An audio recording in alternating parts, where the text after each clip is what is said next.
Ya, halo, selamat datang teman-teman semuanya. Terima kasih sudah bergabung di live class hari ini. Saya Hesti, kelas manager untuk sesi ini. Senang sekali bisa menemani teman-teman dalam kelas praktik akuntansi keuangan menggunakan Excel bagi admin finance. Nah, sebelum kita mulai, saya ingin menyampaikan bahwa kelas ini kurang lebih berlangsung selama 2 jam. Pastikan koneksi teman-teman semuanya stabil supaya bisa mengikuti kelas dengan lancar. Sebelum kita masuk ke materi utama, saya akan membagikan beberapa peraturan kelas agar sesi ini dapat berjalan dengan lancar. Izinkan saya untuk share screen ya, teman-teman.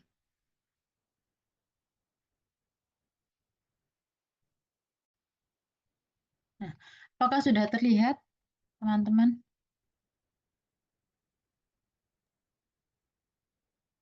Masih loading kayaknya.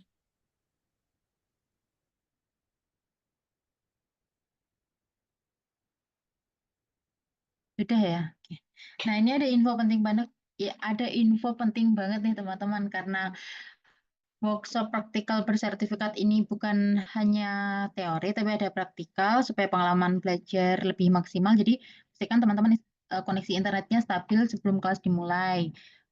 Bisa menggunakan laptop atau PC supaya kegiatan praktiknya lebih nyaman. Kemudian bisa menyiapkan alat atau bahan yang dibutuhkan jika ada instruksi. Dimohon untuk mengaktifkan kamera jika memungkinkan supaya bisa berinteraksi lebih seru gitu.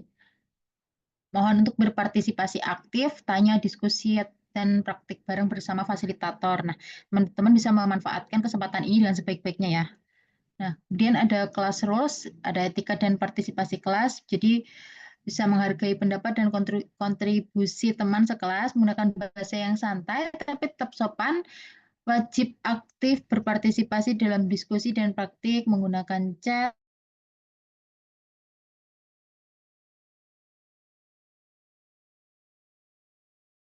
nih untuk ambil snack favorit untuk menemani belajar. Yang puasa ditahan dulu, nanti jam 6 berbuka ya. Ketentuan presensinya ini dilakukan 2 kali, di awal dan di akhir sesi melalui Google Formulir. Nah, peserta itu hanya mengisi 1 kali presensi selama kelas berlangsung. Jika presensi tidak diisi hingga kelas selesai, peserta dianggap tidak hadir. Jadi nanti saya akan membagikan Google Formulir, biasanya berulang gitu, bagikan di WhatsApp grup ya. Kemudian pastikan saat mengisi presensi mohon menggunakan nama lengkap termasuk gelar jika mau karena akan digunakan sebagai nama di sertifikat. Kalau bisa teman-teman submitnya menggunakan email yang digunakan saat mendaftar ya supaya bisa langsung terbaca oleh sistem gitu. Kemudian untuk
maaf ya teman-teman, saya terpental di sini Bandung jadi internetnya kurang stabil. Saya izin off cam aja ya teman-teman. Sebentar saya share screen lagi.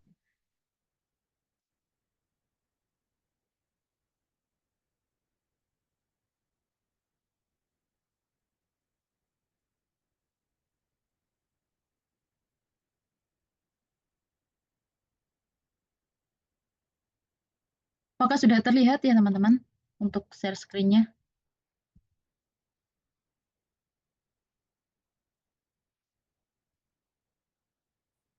Oke. Jadi ini untuk persyaratan mendapatkan sertifikat adalah sertifikat completion. Jadi teman-teman dimohon untuk mengerjakan pretest dan post-test di LMS. Nah, semuanya akan mendapatkan sertifikat ini. Kemudian untuk semua peserta mendapatkan sertifikat penyelesaian dengan mengisi form feedback kelas, nanti akan dibagikan di WhatsApp group. Sertifikat ini dikirim melalui email yang didaftarkan saat pembayaran ya. Kemudian sertifikat dikirim maksimal H+3 setelah sesi terakhir. Nah, peserta yang membeli video, rekaman, dan PPT akan menerima keduanya bersama sertifikat maksimal H+3 setelah sesi terakhir. Terus teman-teman juga bisa mendapatkan diskon up to 25% bootcamp intensif 1 bulan. Pastikan teman-teman mengikuti akun LinkedIn Yoda Academy, terus membagikan pengalaman dan insight selama mengikuti kelas berlangsung dengan membuat konten di LinkedIn dan mention Yoda Academy. Nah, mengikuti kelas dengan aktif, dengan berdiskusi gitu teman-teman. Terus jangan lupa untuk mengisi form presensi setiap harinya gitu. Nah, ini contoh untuk konten di LinkedIn. Nanti teman-teman juga bisa membuat yang lebih menarik gitu. Nah, dari saya sudah sekian untuk peraturan kelas WPB hari ini. Sebelum ke materi, apakah ada yang ingin ditanyakan teman-teman? Oke. Oke, saya rasa tidak ada ya. Oke, itu tadi beberapa peraturan kelas yang perlu kita ikuti agar sesi ini bisa berjalan dengan lancar. Sekarang kita masuk ke sesi utama. Nah, hari ini kita akan belajar bersama mentor kita yaitu Kak Aulia Rahmi yang memiliki pengalaman 10 tahun lebih di bidang accounting. Nah, tanpa berlama-lama lagi, langsung saja kita sambut Kak Aulia Rahmi. Silakan Kak untuk menyampaikan materinya hari ini. Makasih Kak Esti ya. Teman-teman, Assalamualaikum warahmatullahi wabarakatuh. Selamat siang. Gimana kabarnya hari ini teman-teman? Alhamdulillah baik, Mbak. Baik, oke. Semangat ya walaupun bulan Ramadan ya kita belajar tetap ya. Apalagi belajar akuntansi dengan dibarengin dengan praktik ya agak sedikit mungkin agak ngebul ya nanti ya. Tapi nggak apa-apa. Teman-teman, apalagi kalau yang baru belajar akuntansi ya nanti dicatat ya kalau perlu ya. Apalagi kalau banyak istilah-istilah akuntansi yang belum paham, nggak apa-apa catat aja teman-teman. Yang penting nanti kalau mau belajar lagi kan ada ya. Oh, kemarin saya kayaknya inget deh ini materinya kayak gitu. Oke, siang hari ini em, saya memperkenalkan diri kembali ya. Saya Auli Rahmi. Di sini saya sebagai trainernya teman-teman sama 2 jam ke depan ya terkait dengan praktik akuntansi keuangan gitu loh. Nah, hari ini tentunya kita akan belajar itu terkait dengan cash flow atau yang dikenal dengan arus kas. Dan nanti mungkin ada sedikit ini ya teman-teman terkait dengan materinya rekonsiliasi bank gitu loh. Nah, untuk experience saya sendiri itu ya sudah disampaikan sama Kak Esti tadi kurang lebih 10 tahun di bidang akuntansi ya bekerja mulai awal karir 2013 dari finance, kemudian accounting, tax ya, dan di tahun 2022 akhirnya saya pindah ke akademisi ya, akhirnya ngajar aja gitu sampai sekarang juga aktif ngajar di beberapa kampus gitu ya dan juga ngajar di beberapa lembaga terkait dengan edutech ya teman-teman sekarang kan banyak ya ada workshop, ada webinar gitu ya dan itu terkait dengan bidang akuntansi sendiri dan teks biasanya. Nah, mungkin biar agak seru ya teman-teman boleh ditulis ya teman-teman dari mana aja asal kotanya. Kalau saya sendiri sekarang berada di Jakarta ya untuk teman-teman boleh di chat Zoom aja kita kenalan dulu. Teman-teman dari mana aja nih? Pematang Siantar, Kak Dedi, Sumut, oke. Ada yang dari Mojokerto, Kak Diana, Tangerang, oke. Kak Sarah Tangerang, ada yang Depok, Kak Resta dari Bekasi, Malang, yuk ada yang dari Manado. Ada dari Kediri juga ya, ada yang dari Bogor, Banda Aceh nih, nah Kak Etika, Banjarmasin, ada yang dari Jogja. Oke, Jogja, Kak Dani juga Jogja, gitu ya. Teman-teman, mungkin ada lagi yang mau nulis asal kotanya? Oke. Oke, kalau sempat silakan on cam ya teman-teman. Tapi kalau memang nggak memungkinkan ya, atau mungkin jaringannya nge-lag atau apa, kalau saya on cam nggak apa-apa. Silakan dengerin aja dan kalau bisa dicatat gitu ya. Lalu mungkin kalau mungkin selama saya jelasin nanti ada terkendala suara atau mungkin layar saya nggak kelihatan oleh teman-teman materinya, silakan sampein aja gitu. Dan untuk pertanyaan-pertanyaan itu boleh langsung ya ditanyain di kolom chat Zoom.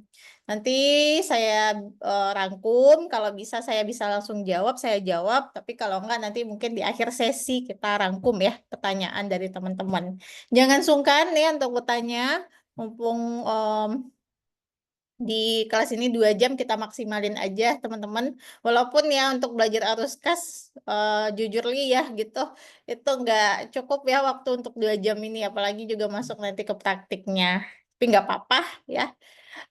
Saya langsung aja mungkin ya untuk biar menghemat juga waktunya teman-teman. Hari ini ya materinya adalah fundamental cash flow statement, atau teman-teman pernah dengar ya laporan arus kas. Sebenarnya laporan arus kas ini apa sih gitu ya. Nah, teman-teman kalau bikin laporan arus kas, sebenarnya harus paham dulu ya siklus akuntansi gitu loh. Karena dari laporan arus kas ini adalah laporan yang dihasilkan dari si siklus akuntansi tadi gitu loh. Siklus akuntansi itu apa, Kak? Kan itu ya masalahnya, teman-teman. Mungkin ada yang belum paham gitu loh. Nah, dari siklus akuntansi itu adalah proses mencatat biasanya. Ini nggak ada ya di slide-nya teman-teman. Saya ambil dari basicnya dulu biar teman-teman yang belum paham atau masih baru pertama kali belajar akuntansi, dibandingin cash flow ini teman-teman harus paham dulu bagaimana sih siklus akuntansi itu sebenarnya gitu loh. Siklus akuntansi itu akan berproses dari proses mencatat transaksi-transaksi keuangan sampai nanti menjadi laporan keuangan gitu loh. Dan itu ada step-stepnya teman-teman. Misalkan gitu ya, teman-teman menjurnal, kemudian nanti bikin buku besarnya atau general ledger-nya gitu ya, nanti ada bikin trial balance-nya atau neraca saldonya, nanti juga mungkin ada adjustment atau penyesuaian, nanti baru dilihat lagi neraca saldo penyesuaiannya. Nah, terakhir itu akan menjadi laporan keuangan, definisinya laporan keuangan. Jadi produk yang dihasilkan dari siklus akuntansi itu adalah laporan keuangan tadi. Nah, barulah laporan keuangan itu dibagi ke beberapa laporan, teman-teman. Yang dimana hari ini kita belajar salah satu laporan keuangan tadi. Jadi ini salah satu ya, laporan keuangan itu ada 5. Nah, ada yang tahu nggak laporan keuangan itu apa aja? Jadi teman-teman, pasti di sini ada yang kerja di bagian accounting mungkin ya, atau finance dan lain-lain. Atau mungkin ada yang masih kuliah gitu ya teman-teman. Ada yang tahu nggak jenis-jenis laporan keuangan itu apa aja? Laba rugi, oke. Neraca, oke. Baru 2. Perubahan modal, oke. Laporan arus kas sudah 4. Satu lagi apa tuh?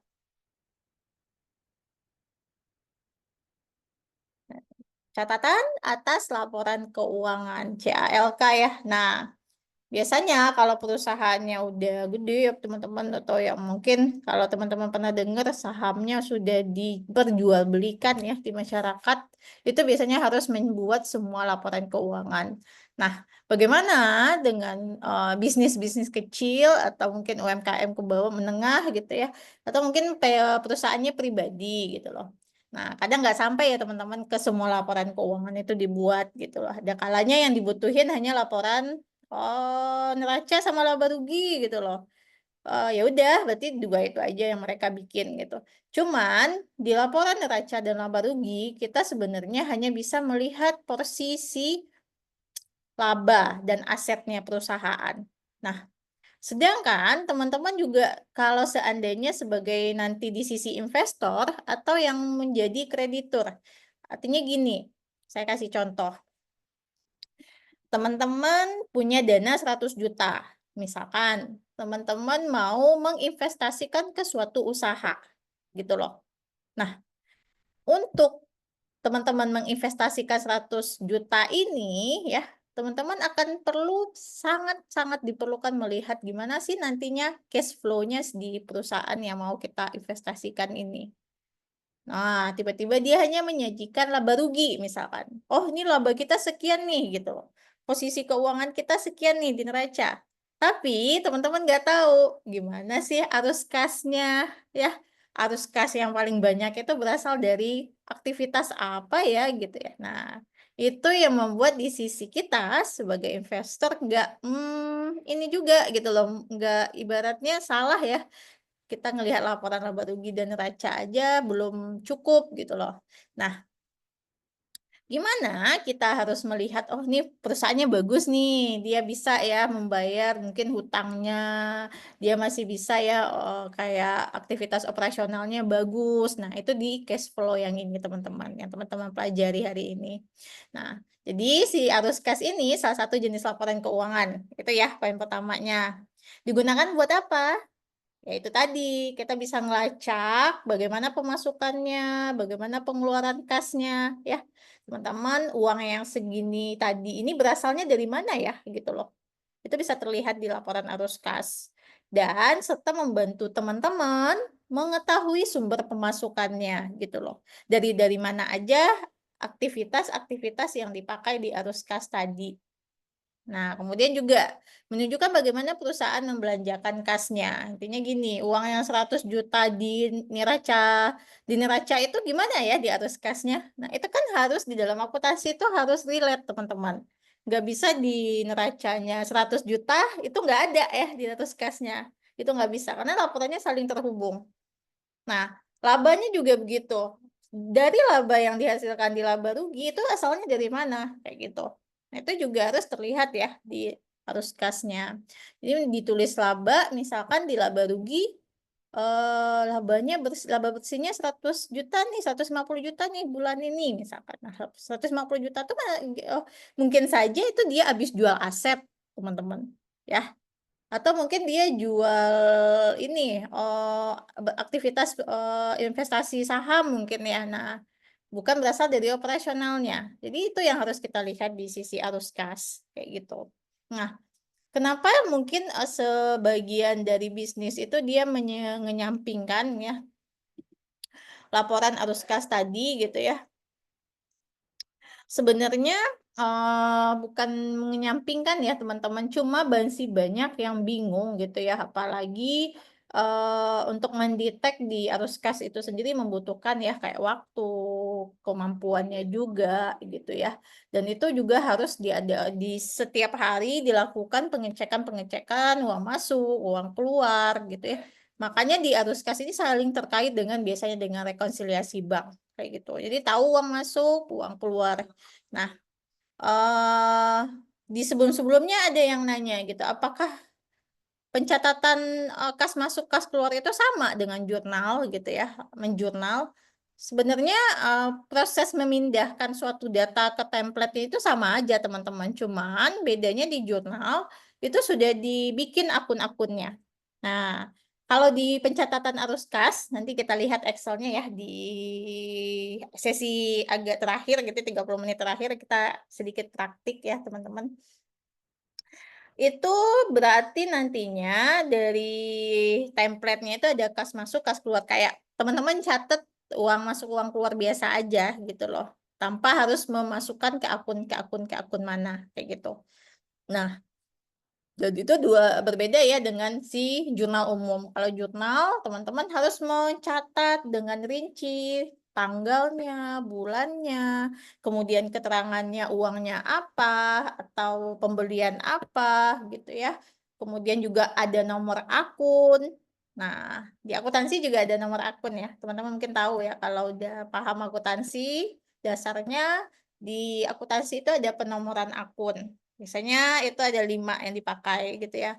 Akun 1 apa, akun 2 itu apa aja, akun 1 itu biasanya aset gitu loh. Di setiap, eee, kode ya, kode akun itu 1, ada 2, ada 3, ada 4, ada 5. Nanti saya liatin, di praktiknya ya. gimana sih pengkodean akun itu lebih gampang kayak gitu. Nggak perlu dihafal sih sebenarnya teman-teman. Begitu juga dengan akun-akun yang ada di masing-masing laporan neraca, laba rugi, arus kas. Itu jangan sampai teman-teman kebalik-kebalik ya naruhnya kayak gitu. Nah, kemudian fungsi laporan arus kas ini ya sebenarnya tadi ya kita udah kupas juga ya. Jadi di arus kas ini udah kelihatan ya kemampuan perusahaan menghasilkan arus kas juga kita bisa lihat kayak forecastingnya gimana ke depannya.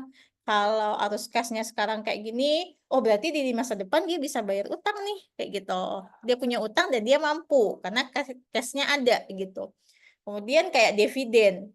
Oh ternyata dengan labanya yang segini, uangnya ada dan dia mampu untuk mungkin nanti membayarkan dividennya. Dividen itu kayak sederhananya gini, teman-teman menginvestasikan uang ke suatu usaha gitu ya, nanti dapat ya bagi hasil. Kalau di perusahaan kan dividen ya, kayak laba gitu ya, nanti dibagiin ke teman-teman gitu ya. Berapa porsinya itu sesuai dengan kesepakatan antara investor dan company-nya. Nah, utang juga gitu. Utang itu kan banyak ya, ada utang nanti utang jangka panjang, utang jangka pendek, dan lain-lain. Nah, utang ini kan sama ya kayak kewajiban gitu ya, kewajiban yang lainnya. Dan itu harus dilihat dari sisi laporan arus kas ini, gitu.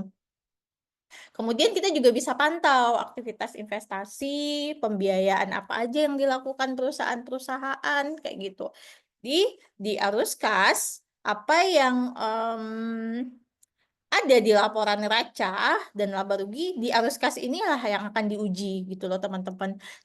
Sebagai alat uji ya, kasnya yang ada misalkan di neracanya sekian, berarti ya penting bagi kita sebagai pihak investor melihat arus kasnya cocok nggak ya dengan yang disajikan di laporan-laporan lain gitu. Nah, kemudian juga ya, nah kalau ini sih mungkin, komponen arus kas atau cash flow ini ada 3 gitu loh.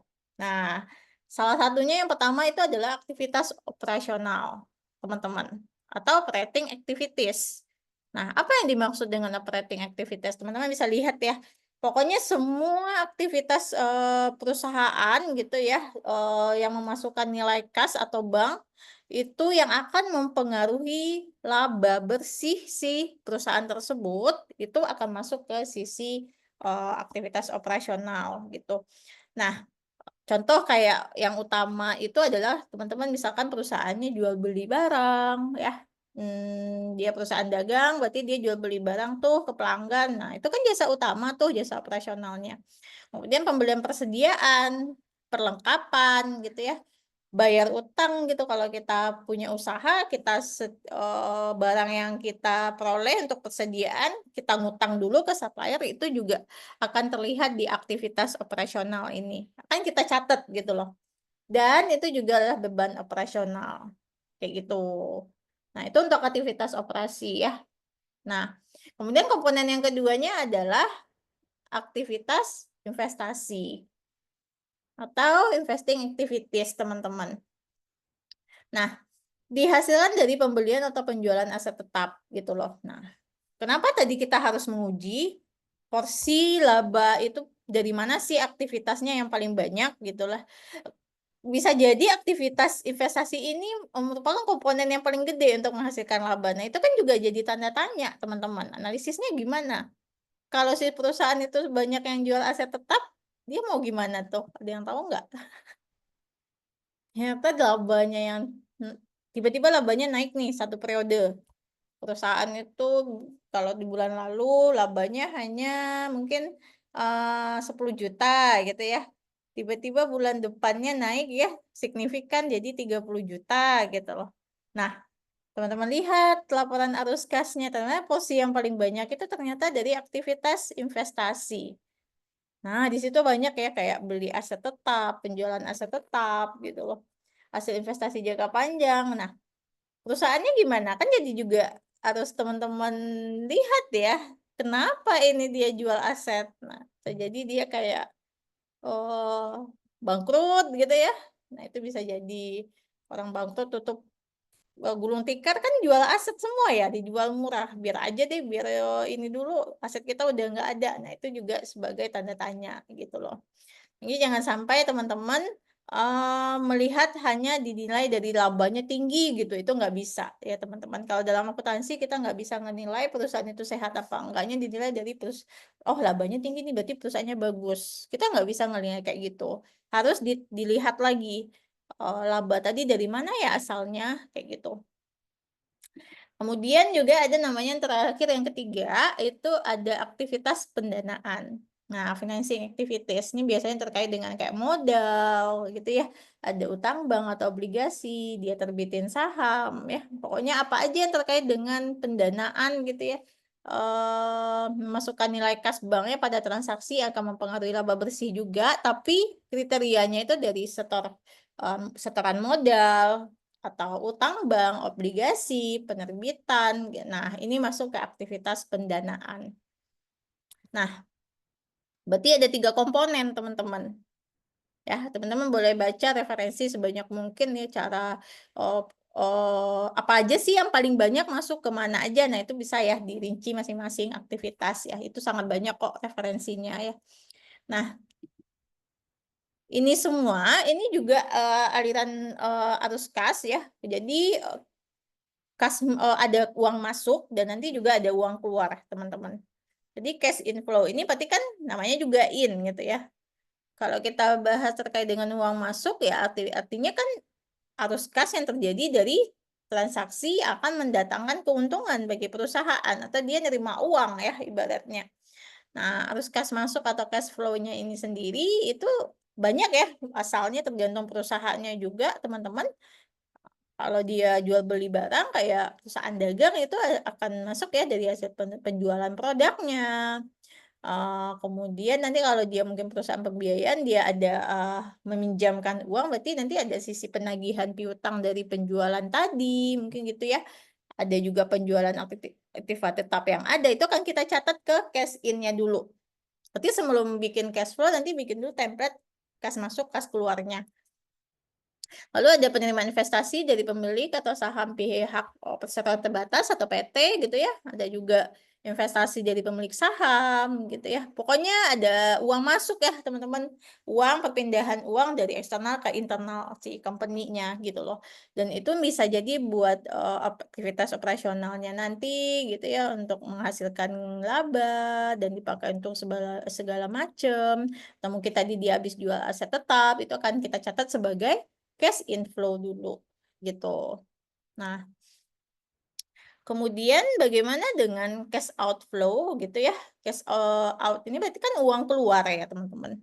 Nah, jadi nanti ada arus kas gitu ya yang terjadi akibat kegiatan gitu ya, dia akan ibaratnya akan lebih banyak itu menjadi beban ya bagi perusahaan gitu ya. Nah, kayak pengeluaran biaya bahan baku, ada kita bayar tenaga kerja langsung, pabrik kalau dia perusahaan manufaktur mungkin gitu ya. Nah, kemudian juga dia ada biaya administrasi umum, penjualan, kemudian dia beli-beli aset. Aset tetap itu kayak ini ya teman-teman yang ada aset yang fisiknya ada, kemudian nanti juga dihitung penyusutannya. Teman-teman mau beli laptop, nah itu kan aset tetap ya, atau mungkin beli meja, kursi, atau mungkin nanti beli apalagi ya, ya banyak ya AC mungkin kalau aktivitas kita di kantor. Nah, brankas mungkin ya. Nah, juga ada pembayaran hutang-hutang perusahaan juga, itu juga termasuk cash outflow-nya. Lalu bagaimana dengan kayak pembayaran sewa, pajak, dividen, bunga, lain-lain itu juga termasuk ya kas keluar. Nah, di sini di cash out dan cash inflow ini saya bagiin ke teman-teman, ada template Excel-nya. Ini bisa dilihat dulu ya.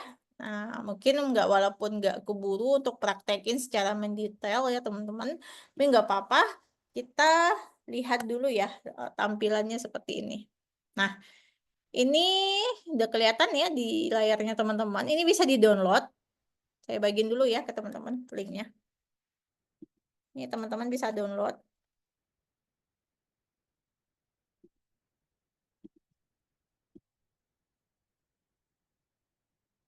Bentar.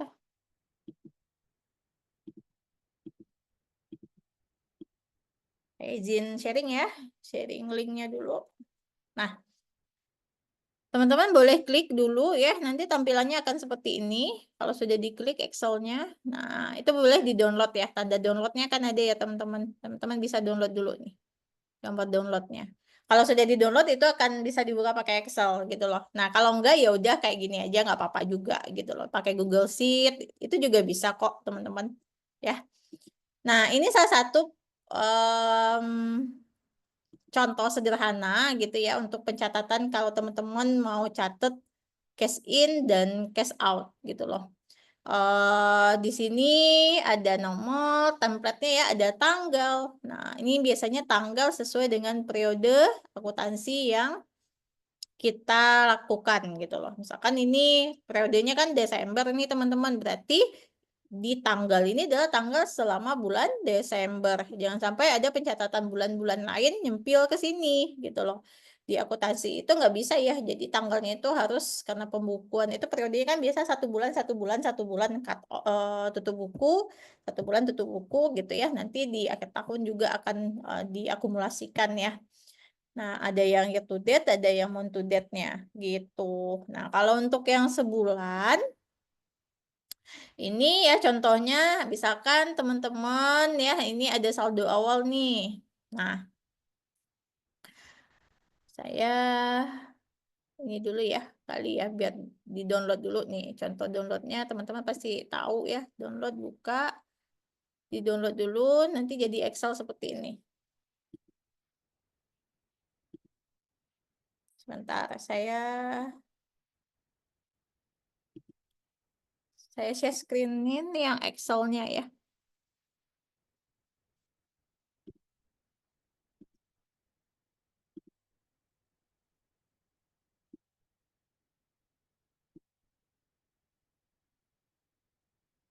Nah, ini yang Excel-nya teman-teman. Kalau udah di download ya versi Excel-nya akan kayak gini ya, seperti biasa. Nah, ini ada tanggal. Kemudian ini saldo awal ya. Nah, sekalian kita juga bisa belajar ininya teman-teman, beberapa function Excel ya yang teman-teman bisa pakai apalagi dalam pembuatan laporan keuangan itu ya. Kalau kita orang akuntansi minimal teman-teman belajar Excel gitu aja. Biasanya apalagi kalau kita cari kerja kan nggak langsung sistem ya diajarin gitu atau di tesnya apa nggak pakai sistem. Biasanya company itu akan mengetesnya pakai Excel gitu loh. Mungkin aja teman-teman dikasih suatu case gitu ya nanti kalau mau apply job mungkin saat interview bisa jadi tolong dong dibikin angka-angka ini dengan jam sekian. Nah, teman-teman bisa manfaatkan berapa function Excel-nya. Kalau di sini, di dalam akuntansi itu yang paling banyak itu kayak VLOOKUP, data validation, sum if. Nah, itu bisa kepake ya teman-teman. Nanti juga ada if gitu ya. Lalu juga ada count if dan lain-lain. Nah, itu juga banyak ya kepake. Ada pivot table ya. Jadi kalau teman-teman mau belajar lebih banyak, belajarlah Excel apalagi di akuntansi itu pasti kepake. Ya, apalagi kalau teman-teman ada yang minat atau mungkin bahkan lagi kerja di bidang audit ya. Audit itu pemeriksaan keuangan sangat kepake ya teman-teman karena mereka akan bekerja dengan format manual Excel gitu. Nah, di sini ini kan contoh ya. Contoh laporan kas masuk dan kas keluar. Di sini ada namanya Creative Solution ya. Dia di bidang agensi kayaknya teman-teman. Kenapa saya bilang begitu? Karena ada klien A terkait dengan SEO, ada iklan Google Ads, dan lain-lain. Di sini teman-teman ya, boleh teman-teman langsung praktikin ya. Dites aja nanti. Di sini untuk mempermudah pekerjaan ya, kita nggak perlu ngetik satu-satu teman-teman. Kalau di Excel itu bisa dipakai dengan namanya data validation gitu loh atau drop down list, fitur drop down list. Nah, kalau teman-teman lupa ya di sini bisa dikasih komen ya, catat aja fitur. Saya gedein dikit mungkin ya. Nah, Teman-teman kalau ada yang nggak jelas disampaikan langsung ya. Drop down list. Nah, fitur drop down list ini itu dia membuat otomatis seperti kata-kata ini teman-teman. Nah, kalau biasanya ini kan operasinya kita ketik nih satu-satu gitu ya. Tapi saya nggak mau ngetik satu-satu karena lama. Bahkan mungkin teman-teman bisa jadi typo gitu ya. Kalau mencatat atau proses mencatat kita itu banyak gitu loh. Nah, alangkah lebih baiknya teman-teman di sini pakai fitur yang tadi. Nah, pertanyaannya mungkin dari teman-teman adalah gimana caranya Kak gitu ya. Nah, caranya adalah teman-teman silakan klik di Excel-nya di menu data yang ini. Kelihatan ya? Lihat kursornya saya. Nah, di sini ada data teman-teman. Klik aja data. Kemudian ada tanda di samping remove duplicate. Kalau Excel-nya berbeda dengan saya ya. Nih, data validation. Klik aja yang data validation ini teman-teman. Tuh. Muncullah tampilannya kayak gitu. Nanti any value-nya ganti dengan list. Nah, setelah itu muncul tampilan source seperti ini. Source itu kan sumber ya. Sumber data mana sih yang mau kita listkan katanya gitu. Si Excel memerintahkan kita pilih dong source-nya, sumbernya yang mana yang mau kita pilih gitu loh. Nah, yang mau kita pilih adalah ini diketik manual aja. Saldo awal, operasi, investasi, pendanaan saya ketik awal manual aja. Nah, ini tinggal langsung disorot ya, di blok, enter, okein aja. Nah, kalau udah muncul panah putih kayak gini, teman-teman, itu udah otomatis teman-teman bisa mengeliskan suatu data. Contoh yang lain gitu ya, Kak, ini buat apa sih gitu ya? Yang lain teman-teman bisa mungkin pakai buat list akun, misalkan. Dalam akuntansi kan akun banyak tuh. Kas, bank, piutang. Nah, itu bisa kita listkan tanpa perlu ngetik-ngetik manual.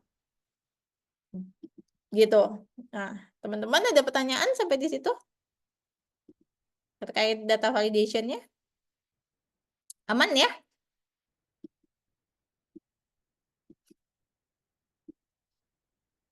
Aman teman-teman? Aman, oke. Aman, oke. Puasa ya teman-teman ya, habis belajar ini agak sedikit ngantuk mungkin ya. Oke. Langkah-langkahnya bisa dituliskan, Kak. Oh, saya kurang paham, oke. Langkah-langkahnya mungkin di saya tulis ini ya, nanti teman-teman bisa langkah-langkah data validation. Nah, yang pertama, buat data manual dulu. Yang akan kita listkan. Contoh, nih contohnya ini teman-teman. Teman-teman kan mau melistkan ini tadi ya, saldo awal, operasi, investasi, pendanaan. Berarti buat dulu nih datanya yang ini. Yang kedua, teman-teman, letakkan kursornya ya, letakkan kursornya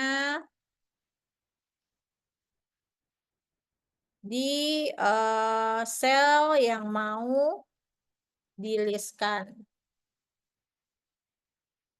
Contoh sel di sini yang mau kita listkan mulai dari sel D5 misalkan. Ini sel D5 ya teman-teman yang ini. Saldo awal, operasi, kemudian ini juga D7 sampai ke bawah ya.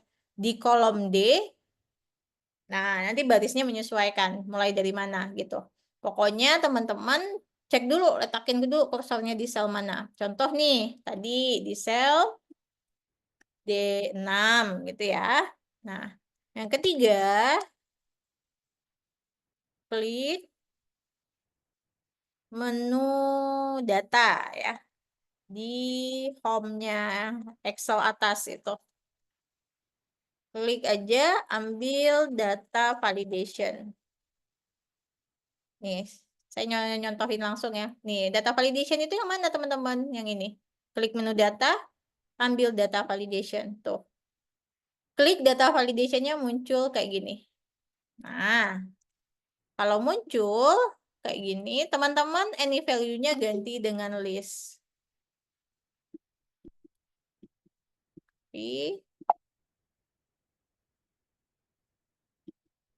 Kalau udah ya tampilannya kayak gini ya. Nah, tuh.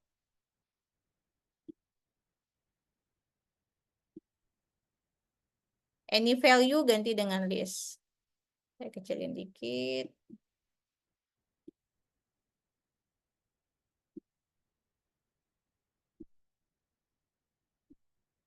Klik menu data di home Excel atas, ambil data validation. Nah, any value-nya ganti ya. Ganti dengan list. Lalu source-nya nanti ganti sorot data yang kita buat tadi. Ya, sorot data manual yang kita buat list tadi. Yang maksudnya yang mana tuh? Maksudnya yang ini teman-teman. Nah, ini ambil menu data ya. Ambil data validation.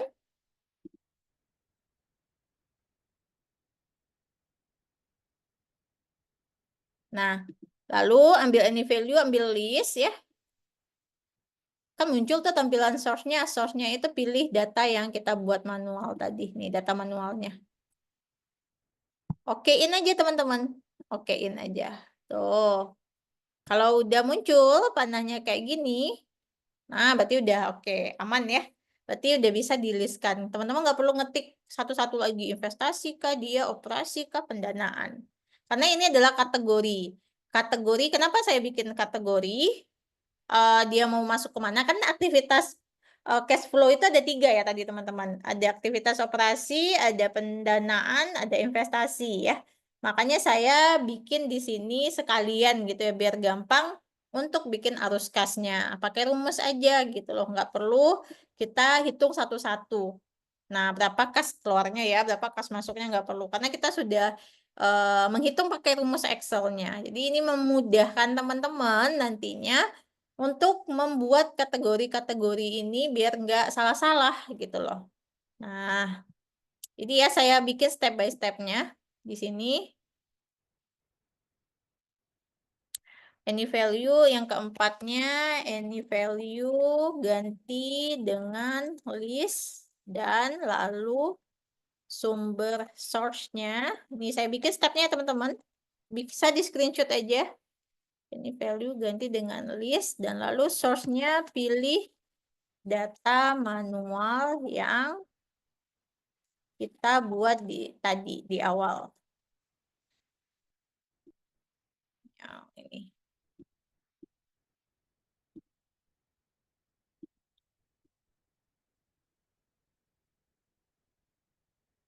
Nah, ini. Ini saya screenshot.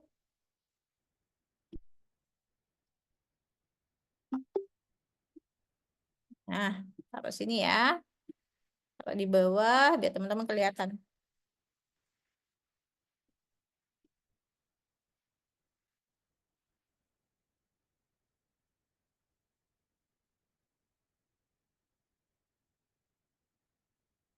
Nah, saya kecilin dikit ya.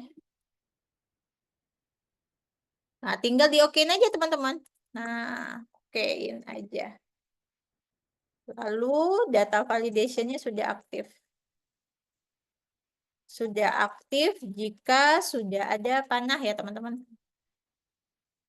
Panah ke bawah di samping sel. Nah, ini. Ini tahapan-tahapannya. Teman-teman boleh catat ya. Kalau enggak mungkin nanti Excel yang ini saya bagiin aja ya ke teman-teman. Nah, yang udah saya kasih note ini. Nah, ini buat data validation. Ini sering banget kepake teman-teman. Di accounting gitu ya, ini akan sangat-sangat sering kepake gitu loh. Baik itu kayak bikin akun ya. Mungkin nanti meliskan data apa gitu ya, atau mau produk kita banyak nih teman-teman usaha dagang gitu loh. Produk kita misalkan bajunya banyak, baju putih, baju merah gitu ya. Nah, itu bisa diliskan juga gitu ya. Pasti kepake. Nah, Lalu tadi ya untuk kategori sesuaikan dengan laporan arus kasnya teman-teman tadi ya, karena di arus kas itu kan ada 3 komponen ya tadi ya. Yang ini, nah yang di awal kita bahas ada aktivitas operasi, ada operating ini activities, ada aktivitas investasi, dan yang ketiga itu pendanaan. Makanya di Excel-nya saya bagi 3. Nah, saldo awal ini hanya jika ada ya uang masuk terkait dengan penambahan saldo awal. Kebetulan di sini ada saldo awal 20 juta untuk kasnya kita gitu ya di Creative Solution. Makanya di sini saya bikin saldo awal gitu. Lalu untuk uang masuk sendiri tulislah di kas masuk ya. Untuk uang keluar tulislah di kas keluar. Nah, untuk saldonya gimana gitu ya, saldo akhirnya ini teman-teman boleh pakai dua rumus. Pakai rumus tambah kurang biasa, di mana biasanya kalau logikanya gini, 20 saldo untuk kas ini dia akan nambah saat dia masuk gitu loh. Ada uang masuk dan dia akan berkurang saat dia uangnya keluar. Kan gitu ya. Teman-teman boleh pakai rumus ini aja. Kolom G5 ditambah E6 kurangi F7. Uang masuknya di sini yang 28 juta asalnya dari saldo awal ya, ditambah uang masuk dikurangi uang keluar. Nah, ada juga rumusnya yang pakai if and. Jika dan E9 sama dengan petik, E9 dan petik bahasa Excel petik itu adalah kosong, teman-teman. Jadi kalau ada simbol petik gini ya, berarti itu disuruh kosongin aja gitu loh. E9-nya kosong dan F9-nya juga kosong. Berarti kosongin aja. Tapi kalau di sini ada isinya, di kolom E dan F ada isinya, maka pakai rumus yang tadi. Saldo awal tambah kas masuk kurangi kas keluar. Teman-teman bisa dibaca ya, nanti dilihat rumusnya di Excel yang saya bagiin tadi. Gitu sampai akhir ini. Nah, better pakai yang mana Kak gitu ya, bebas teman-teman menyesuaikan aja menurut teman-teman mana yang lebih gampang gitu. Kalau seandainya gampang yang versi atas aja Kak, saya nggak mau pakai rumus if-ifan ini, yang nggak apa-apa, itu juga bisa. Nah, kenapa saya pakai if and ini biar rapi aja sih sebenarnya teman-teman. Nantinya kalau di sini kosong ya udah di sini kosong juga walaupun ada rumus gitu ya. Nah, kalau enggak ya udah pakai yang di atas aja. Sama aja kok gitu ya. Ini pencatatan sederhana terkait dengan uang masuk, uang keluar. Nah, di sini ada pertanyaan teman-teman. Cash in, cash out ya. Ini sederhana ya, beda dengan jurnal. Kalau jurnal, template-nya kayak gini. Ini saya mungkin ini sebenarnya nggak masuk ke dalam materi workshopnya ya, cuma punya data saya aja. Mungkin teman-teman ada yang mau ini ya, lihat yang bentukan jurnal itu seperti apa sih Kak, gitu ya. Nah, kalau jurnal, itu contohnya kayak gini teman-teman. Saya praktikin langsung juga ya untuk menjurnal.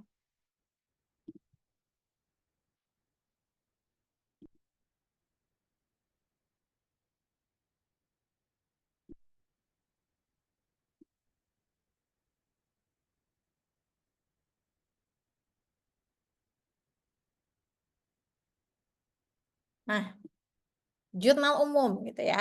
Ini contohnya saya. Sekalian saya akan mungkin kasih ke teman-teman sedikit ilmu juga ya terkait dengan tabel akun dan kode akun mungkin.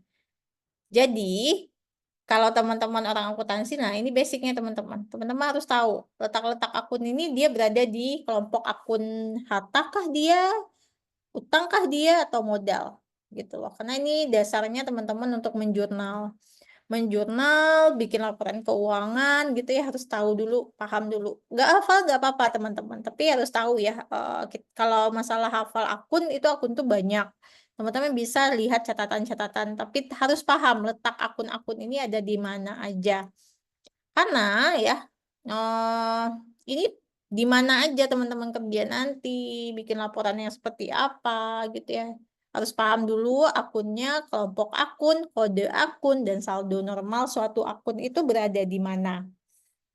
Ya, ini kemudian baru teman-teman tulis jurnal umumnya kayak gini. Beda ya dikit teman-teman. Kalau tadi ada uang masuk, uang keluar doang. Kalau yang jurnal umum itu lebih ada debit kreditnya. Gitu. Contoh, saya contohin satu ya. Untuk menjurnal itu seperti apa. Di sini saya punya eh, bukti transaksi. Ini namanya bukti transaksi ya teman-teman. Ada bukti kas masuk. Berarti ini ada uang masuk nih di cash in teman-teman. Teman-teman udah catat ya. Di sini ada setoran modal dari Pak Martino ya tanggal 1 September 2021 untuk kas kecil. Kemudian nomor buktinya BKM strip 1, jumlahnya 20.890. Nah, gimana proses teman-teman memindahkan, mencatat ya? Mungkin sebagian udah pada tahu ya. Kalau udah paham akuntansi, teman-teman tinggal catat aja tanggalnya. Nanti tanggal berapa? Catat aja. 1 September. Berarti 1 September 2021. Nah, kembali ke dasar akuntansi. Dasar akuntansi itu adalah sistemnya berpasangan, teman-teman. Dia harus mencatat kalau menjurnal itu harus saling berpasangan. Ya, dia nggak bisa nyatet di satu sisi debit aja gitu, di satu sisi kredit aja itu nggak bisa. Harus dicatat debitnya apa, kreditnya apa. Satu transaksi jurnalnya berpasangan gitu loh. Atau double entry system namanya. Nah, karena dia berpasangan, di sini harus 2 baris, teman-teman. Deskripsinya apa? Penambahan modal awal dari Pak Martino. Catat aja gitu. Nah, kemudian ini sama ya, dia keterangannya sama. Dokumen referensi, nomor buktinya tadi BKM strip 1. BKM strip 1 sama denganin juga. Nah, lalu nama akun. Nama akun kita pakai data validation tadi. Nah, saat uang itu masuk ke kas kita, yang akan nambah dulu adalah si kasnya. Kas bertambah, maka dia di debit. Nah, makanya yang ini saya maksud tadi ya, teman-teman harus tahu posisi debit atau kredit. Kalau belum tahu, ini akan susah juga nanti kalau laporan arus kas, cash flow-nya gimana, apalagi laba rugi, neracanya gitu loh. Karena ini adalah fondasinya teman-teman. Kalau udah pegang yang ini, pasti teman-teman itu gampang aja. Sesulit apapun bikin laporan keuangannya, kalau udah tahu posisi-posisinya menjurnal itu udah gampang. Ya, karena dia terkait dengan penambahan modal, maka kreditnya akan menambah di sisi modal juga. Nah, lalu bagaimana dengan kode akun? Nah, ini tinggal dilihat aja kode akun. Sini saya pakai VLOOKUP aja teman-teman. VLOOKUP ya. Lookup value-nya adalah nama akun. Kemudian saya sorot yang ini. Data yang tadi tabel akun. Saya kunci pakai F4. Kemudian ya kode akun berada di kolom ketiga, maka saya tulis 3. Dan tipe pencariannya 0 atau exact match ya. Nah, tuh. Dapat otomatis langsung ya. 101. Nah, uangnya berapa? Kalau modal berapa tuh kode akunnya? Tinggal tarik aja ke bawah, teman-teman. Dia otomatis gitu. Salah satu kegunaan si Excel ya untuk bikin laporan keuangan. Nominal 20.890, catat aja. Debit kreditnya sama. Nah, inilah dimana yang dimaksud dengan istilah harus balance. Sisi debit kredit dalam akuntansi, apapun itu teman-teman menjurnal, harus balance. Kalau nggak balance gimana? Ya dicari ya, harus balance. Ada pertanyaan tadi mungkin? Untuk template ini Kak dibagiin kah nanti? Oh, Kak Yurika mau? Teman-teman yang lain mau template yang ini? Mau kah? Oke, mau. Mungkin ya bisa dipakai ya nanti buat belajar. Karena ini sederhana, nggak yang sulit gitu ya. Artinya, oh, teman-teman bisa pakai. Kalau ada usaha kecil-kecilan, ini bisa dipakai nih. Untuk jurnalnya, kemudian buku besarnya juga ada.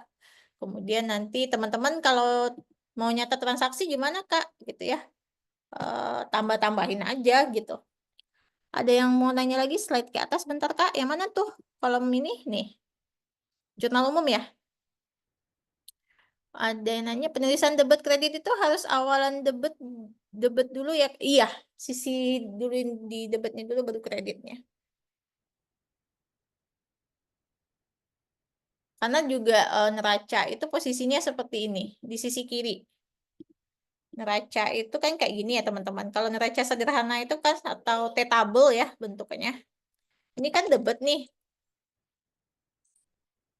Nah, di sini kita kalau saya jelasin terlalu teoritis, teman-teman pasti bosan gitu ya. Jadi mending case-case yang teman-teman temui selama proses pencatatan itu seperti apa gitu loh. Boleh ditanyain kok.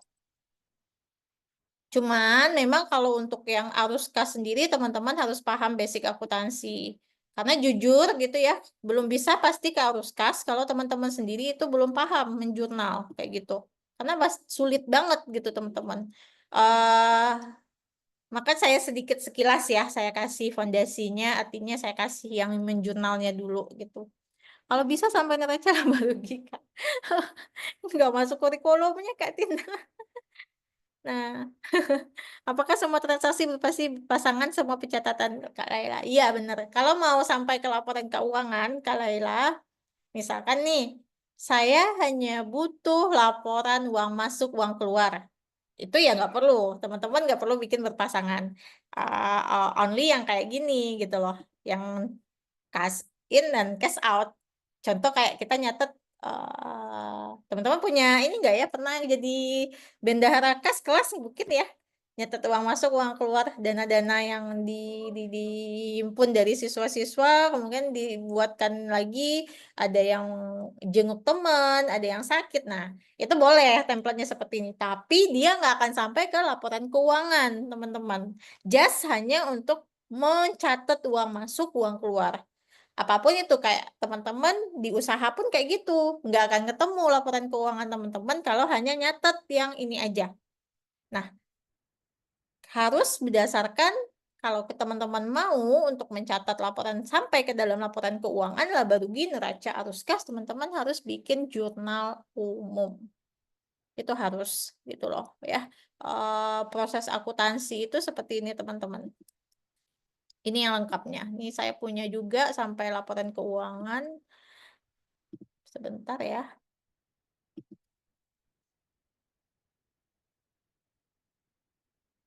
Aktivitas. Nah, nih.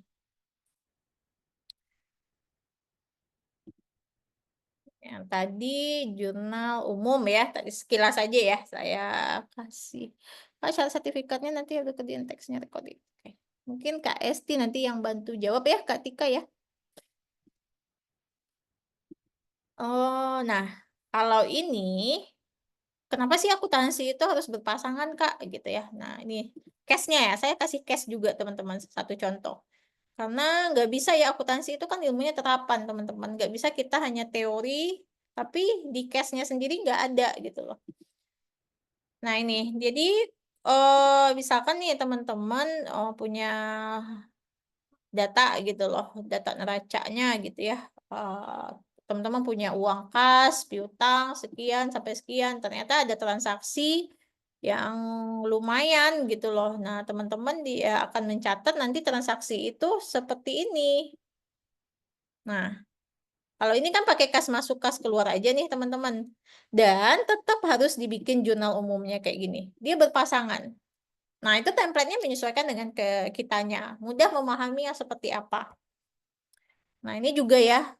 Kalau dibikin kas masuk, kas keluar aja nggak jadi dia sampai ke laba rugi gitu ya. Nggak akan jadi sampai neraca, nggak jadi dia perubahan modal. Hanya sampai di sisi sini aja teman-teman, sebatas laporan kas aja. Tapi kalau sudah ngejurnal, sudah masuk ke penyesuaian, nanti ya ada worksheet-nya.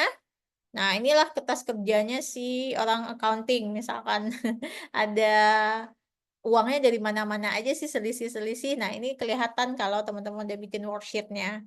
Sampai neraca saldonya, sampai penyesuaiannya, sampai nanti setelah saldo penyesuaian. Nah, inilah saldo akhirnya yang akan kita bawa ke laba rugi kah, neraca, perubahan modal.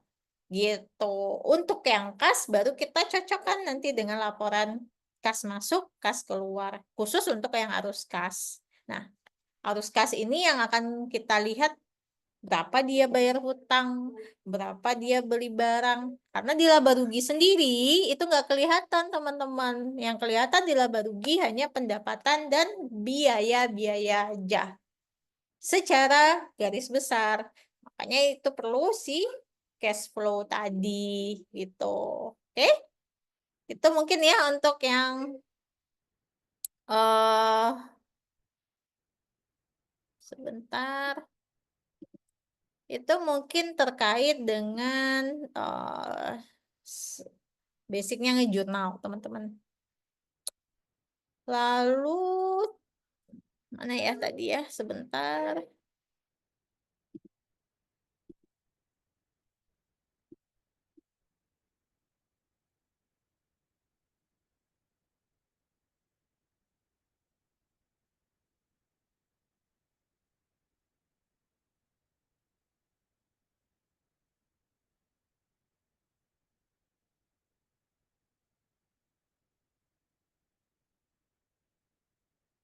Nah,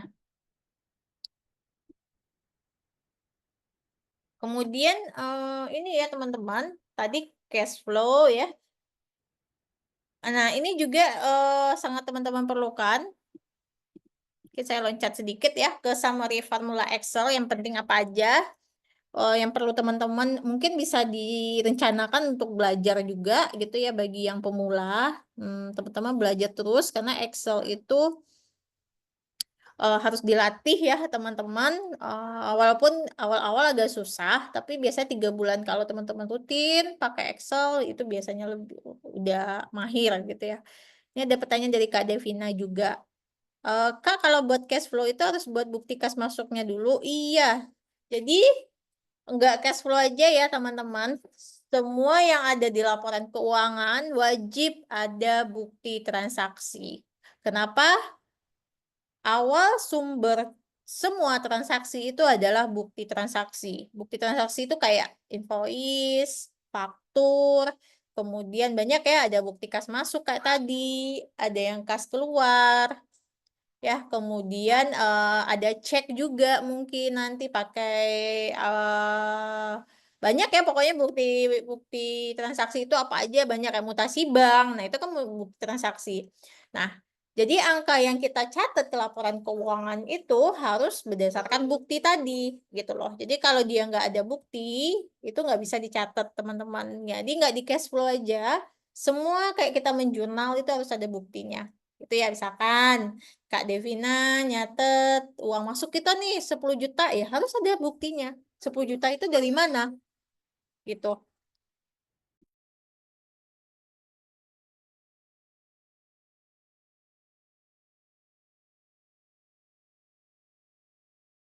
Oke, sebentar ya teman-teman, sebentar aja.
Oke, sorry ya teman-teman. Kemudian tadi ya terkait bukti transaksi ya, bukti kas masuk dan kas keluar pun semuanya itu harus ada gitu ya. Harus sesuai dengan tanggalnya berapa, tanggal kapan, kemudian berapa nominalnya, dan periode akuntansi yang mau kita susun gitu loh. Itu harus relate ya teman-teman, nggak boleh nggak ada gitu. Nah, apalagi kalau menjurnal semua bukti transaksi itu harus ada, harus lengkap. Tujuannya apa itu? Supaya ini nanti ada di ini ya, buat pemeriksaan keuangan juga nantinya, karena laporan keuangan itu biasanya kan ada yang ngecek ya, kalau di perusahaan teman-teman kerja nanti di accounting sendiri, laporan keuangan itu pasti akan ada, dicek, diaudit gitu ya. Jadi bukti transaksi harus disusun, susun rapi sesuai tanggalnya, sesuai bulannya, bahkan sampai tahunnya. Kalau dulu saya, ini ya, kayak nyatet transaksi itu harus di-filing ya, baik itu hard copy maupun soft copy-nya, kita filing, nanti setiap tahun misalkan ada audit datang tuh, auditnya bisa jadi dari eksternal maupun internal yang minta data teman-teman. Nah, teman-teman tinggal ngambil sesuai, data yang diminta. Misalkan bulan sekarang tuh bulan, minta dong yang Desember bulan lalu gitu, deh. Kita tinggal ngambil-ngambil aja. Dan itu penting ya untuk pem-filing-an bukti-bukti transaksi. Nah, itu juga, pengaruh juga ya terhadap, bagaimana kita membuat laporan keuangan. Jadi di akuntansi ini nggak hanya mencatat ya teman-teman, sebenarnya banyak ya, job-job yang harus kita lakukan gitu ya. Ada juga kayak ngolah data gitu ya, analisis mungkin, analisis laporan keuangan gitu ya, nah dan sebagainya. Nah, salah satu kalau teman-teman bekerja nantinya di audit juga dan di bagian accounting sendiri. Nah, ini dia nih summary formula yang bakal teman-teman temui. Jadi makanan sehari-hari lah ya ibaratnya kayak sum, average, max, mean, count, count kayak matematis gitu ya. Kemudian nanti kayak shortcut-shortcut keyboard yang akan kita pakai biar mempercepat pengolahan data itu juga biasanya akan sering gitu loh. Nah, ini Excel ini banyak kok teman-teman, ada yang, kayak, pelatihan-pelatihan, di YouTube juga banyak, teman-teman bisa kok belajar gitu ya, atau mungkin nanti terjun langsung ke dunia kerjanya sendiri, saya ini nih ya, saran saya sih teman-teman belajar gitu ya. Jangan sampai, nggak tahu gitu, karena ini poin lebih juga. Kalau teman-teman masih kuliah, belajarlah dari sekarang. Nah, itu nggak akan rugi teman-teman, percaya deh. Nah, kemudian logika. Logika itu ada if pakai S, bedanya apa? Kalau if aja berarti, biasanya itu kayak, kondisinya hanya satu. Sedangkan kalau if-nya pakai 2 berarti ada beberapa kondisi, lebih dari satu. Nah, kemudian ada sum if, itu menjumlahkan angka berdasarkan kondisi, dan ada juga count if, menghitung jumlah sel yang memenuhi kondisi. Nah, sebenarnya banyak rumus-rumus ya teman-teman. Kayak tadi yang saya sampaikan ini, mana ya Excel-nya tadi ya?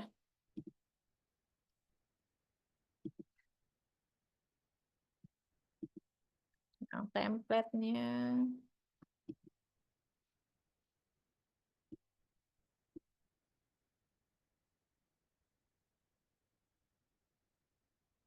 Nah, yang ini sendiri ini kan ada yang pakai rumus if ya, if and, if or, atau if aja, atau if pakai s. Nah, ini salah satu bisa digunakan untuk mempermudah teman-teman dalam pengerjaan bikin report gitu loh. Nah, lalu bagaimana tadi ya, sedikit saya masukin ke laporan arus kas. Setelah teman-teman catat yang kas masuk, kas keluarnya, berarti kan kita ada kelihatan ya porsi dari uang masuk, uang keluar, terlihat ya di laporan tadi. Cuman teman-teman mau langsung mengkategorikannya. Kas masuk di aktivitas operasi itu berapa sih? Kas keluar di aktivitas operasi itu berapa sih? Nah, ini rumus gampangnya teman-teman bisa pakai sum if, menjumlahkan dengan kondisi di mana kondisinya hanya satu gitu loh. Bisa dibaca-baca ya, teman-teman, nanti rumusnya, dicoba-coba aja. Kalau kita praktik satu-satu kayaknya nggak cukup waktunya juga ya, saya mendetail gitu ya. Tapi ini bisa dipakai buat bikin laporan arus kas. Saya sudah buatkan di Excel-nya teman-teman. Nah, kemudian kas keluarnya dapatnya dari mana ya, sum if juga. Nah, sum if ini sebenarnya tujuannya ngapain gitu loh. Totalkan semua kas-kas masuk ya, tapi dia di aktivitas operasinya, kondisinya yang di aktivitas operasi aja. Kalau kita lihat manual gitu ya, nah teman-teman bisa lihat kas masuk operasi itu berapa aja, 8 juta, ini kan operasi ya. kemudian tambah kas masuknya 5 juta, kemudian 6 juta, kemudian, 4.500.000, kemudian tambah lagi 3 juta, tambah 2 juta, tambah, 7 juta gitu ya. Nah, itu kan kelihatan tuh 35.500.000 misalkan. Nah, itu kan langsung ya otomatis di sini teman-teman. Tanpa teman-teman kalau nambahin gini kan repot ya.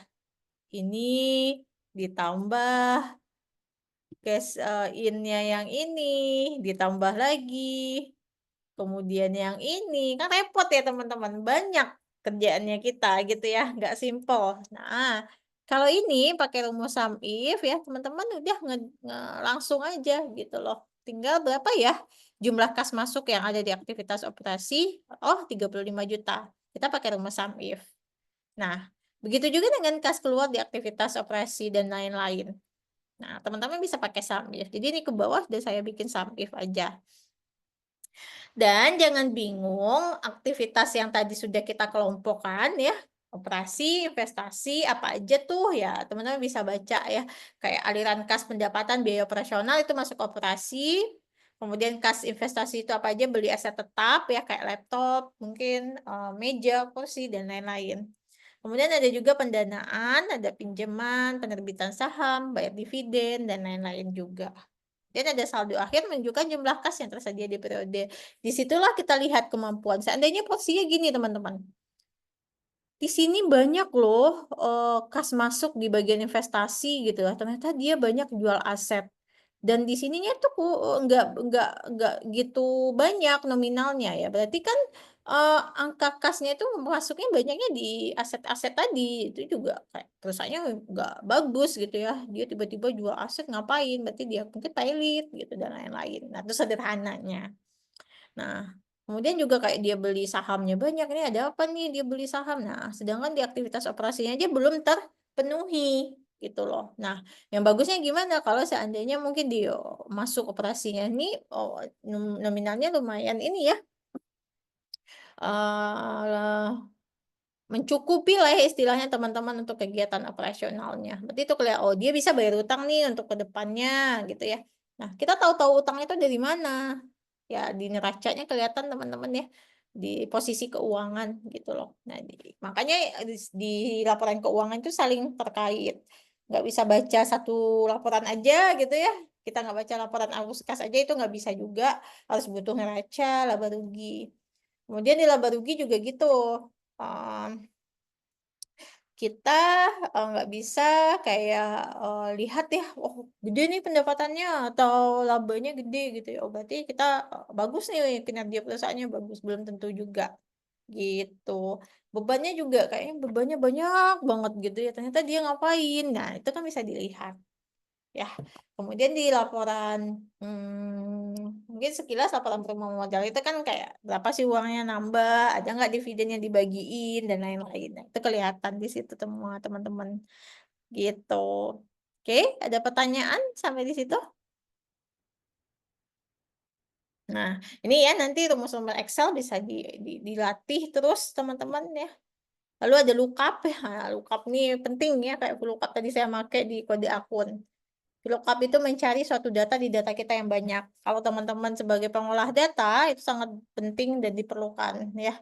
Eee, Pasti kepake gitu ya teman-teman. Kayak VLOOKUP, HLOOKUP bedanya apa? VLOOKUP itu vertikal datanya ya, kalau yang HLOOKUP, horizontal. Jadi tabelnya itu bentuknya horizontal datanya, kalau yang XLOOKUP itu adanya di Excel yang 365. Ya di Excel biasa itu belum ada. Nah, kalau mau pakai XLOOKUP juga bisa di Google Sheet, teman-teman. Google Sheet itu Google-nya online ya, kayak Excel-nya si Google gitu. Dan itu bisa teman-teman pakai juga sekarang, dan dia hampir mirip ya.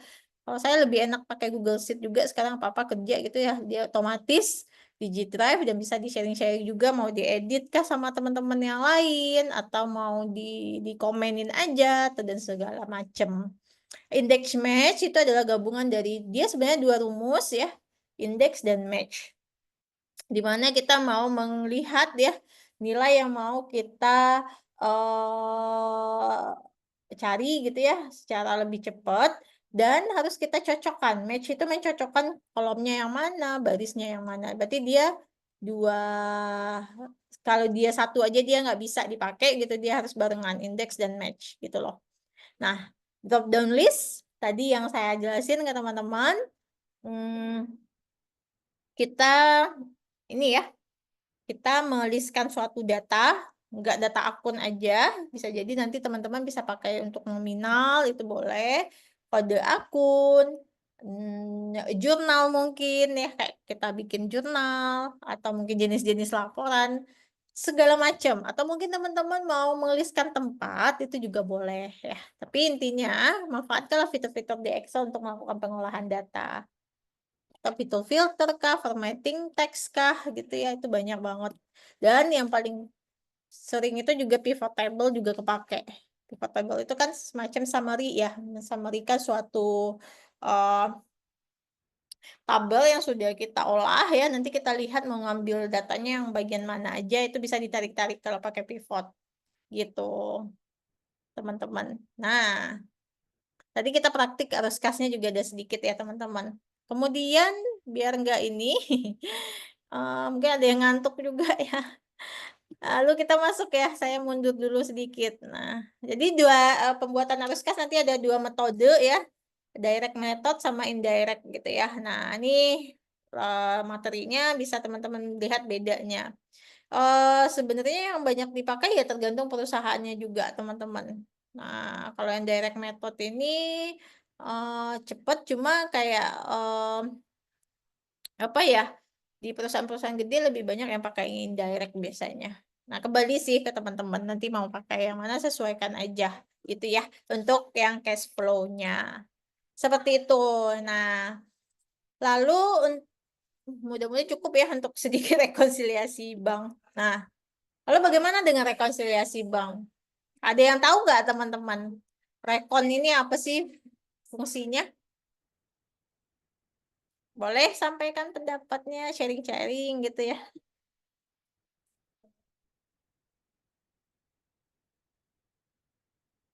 Kak, kalau perusahaan kita ingin ada budget, sorry bentar ya teman-teman.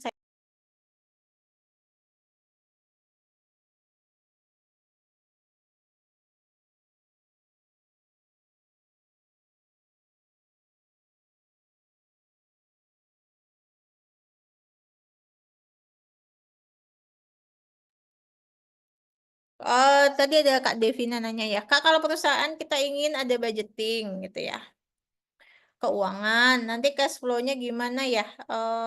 Gimana konsepnya? Nggak apa-apa Kak, nanti misalkan Kakak punya data cash flow gitu ya, nanti mau melihat tuh ke depannya kan proyeksi ya namanya, berarti kita kan bisa lihat tuh proyeksinya ke depannya seperti apa, aliran uang masuk, uang keluar kita. Kita ada estimasi, teman-teman. Bulan ini uang masuk dari aktivitas operasionalnya sekian. Nah, kira-kira kalau kita mau bikin budgeting ya, kita naikin, berapa persen ya kalau ke depannya. Biasanya kan budget itu naik ya untuk pemproyeksiannya. Misalkan 10% nih dari, kinerja di arus kasnya yang sekarang atau mungkin laporan keuangan lainnya gitu loh. Kayak laba misalkan, oh berarti proyeksinya ke depannya segini gitu, tapi harus ada laporannya teman-teman kalau mau bikin budgeting. Harus kas, laba rugi, neraca, mau bikin forecast ya, itu semua harus berdasarkan laporan yang ada dulu.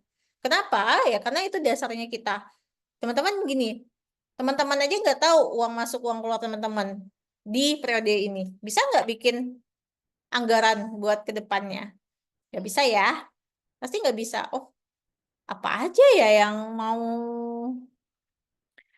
ini ya, mau saya bayarkan ya ke depannya ya, atau uang masuk saya dari mana ya gitu ya. Nah, itu juga susah ya teman-teman.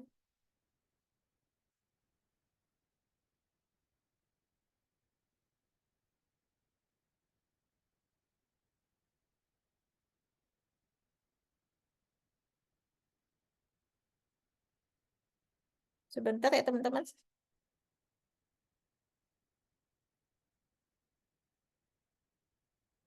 Ada lagi pertanyaan? apakah budgeting bisa dipakai untuk proyeksi? Oh, bisa bisa, Kak, proyeksi kan sama ya, budgeting perkiraan ya. Jadi kita budgeting itu kan perkiraan, meramalkan tuh dari arus kas yang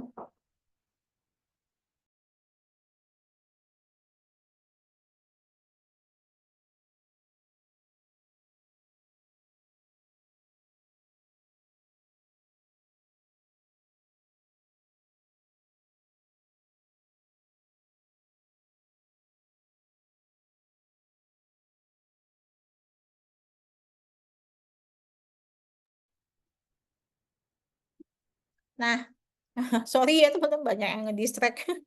Nah, budgeting ini bisa dipakai untuk proyeksi arus kas. Teman-teman memproyeksikan arus kas ini ke depannya seperti apa gitu ya. Dari budgeting kita ini yang mungkin dari budgeting pendapatan, apakah keluaran, kan yang arus kas itu kan uang masuk, uang keluar gitu ya, pendapatan dan mungkin pembiayaan apa yang akan kita laksanakan. Bisa, bisa Kak. Cuman memang budgeting ini juga harus ada standarnya ya teman-teman. Nggak bisa kita memperkirakan itu, ya udah kita naikin aja budgetingnya nggak gitu. Jadi di budgeting itu sendiri dia biasanya ada standar-standar, perkiraan dan itu ada analisis-analisisnya. Kayak kenaikannya itu berapa ya sudah diterapkan ya, kalau itu manajemennya sudah bagus juga ya perusahaannya. Tapi kalau di bisnis mungkin melihat juga kondisi keuangan perekonomian dan lain-lain. Nah, itu juga salah satu pertimbangan. Nggak bisa kita nerapin, teman-teman mau bikin proyeksi nih, tapi dengan ini sendiri gitu ya, kita nggak analisis dulu di sekitar kita, lingkungannya dan lain-lain itu nggak bisa, sulit gitu ya teman-teman. Nah, lalu rekonsiliasi tadi ya, kita masuk rekon. Rekon bank ini sebenarnya ngapain? Nah, teman-teman, gini, teman-teman pernah lihat mutasi bank nggak ya? Pernah ya, pasti pernah. Nah, mutasi bank itu yang kayak, ada rekening koran di bank gitu ya, kemudian teman-teman kan punya pencatatan sendiri juga tuh di perusahaannya. Nah, kadang kala itu ada yang nggak cocok saldonya teman-teman, gitu loh. Jadi kita harus melakukan pencocokan catatan transaksi perusahaan dengan rekening koran dari bank.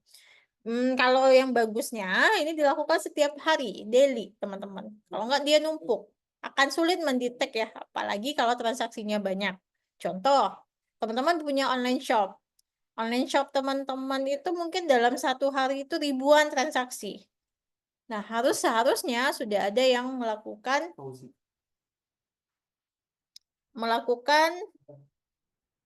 eh satu orang yang melakukan rekonsiliasi bank. Harus ada yang melihat ininya ya, apa sih namanya? Mutasinya siapa, kemudian melakukan perekapan itu siapa, dan dicocokkan setiap harinya. Cocok nggak ya saldo uang masuk kita dengan uang pencatatan perusahaan kita? Penting, teman-teman. Kenapa penting ya? Karena di situ akan kita ketahui selisihnya dari mana-mana aja. Apa aja uang yang belum masuk, apa aja yang udah masuk, itu akan kelihatan semuanya di pencatatan atau di rekonsiliasi bank. Nah, em, kalau di sederhananya ya, jadi rekonsiliasi bank ini komponennya ada berapa nanti ya, ada deposit in transit, kayak setoran tunai atau cek gitu ya yang sudah dicatat perusahaan. Ini kalau kita bahasnya company, teman-teman. Tapi kalau misalkan sehari-hari teman-teman itu nggak ada deposit in transitnya ya udah nggak apa-apa. Nggak perlu dicatat juga gitu ya. Nah, di rekonsiliasi banknya cocokin aja. Sebenarnya kan rekon itu adalah melihat selisihnya di mana sih sebenarnya. Mengcompare lah, membandingkan data kita dengan data orang lain. Nggak di bank aja. Bisa jadi dengan suatu akun kas dengan akun-akun lain. Kita lakuin rekon yuk gitu ya. Kalau ada bahasnya rekon gitu ya. Kalau nanti kerja di accounting teman-teman pasti udah sehari-hari lah. Oh, rekonin dulu deh akun ini gitu. Cocok nggak ya? Saldo yang di GL-nya dengan raca gitu. Nah, nggak yang bank aja teman-teman sebenarnya. Nah, kemudian ada ini juga ya, tadi deposit in transit, jadi setoran tunai atau cek yang sudah dicatat perusahaan tapi belum tercatat di bank. Nah, biasanya karena penundaan mungkin ya atau clearing bisa jadi pengirimannya sore padahal dia belum diproses. Besoknya baru diproses. Itu bisa aja. Nah,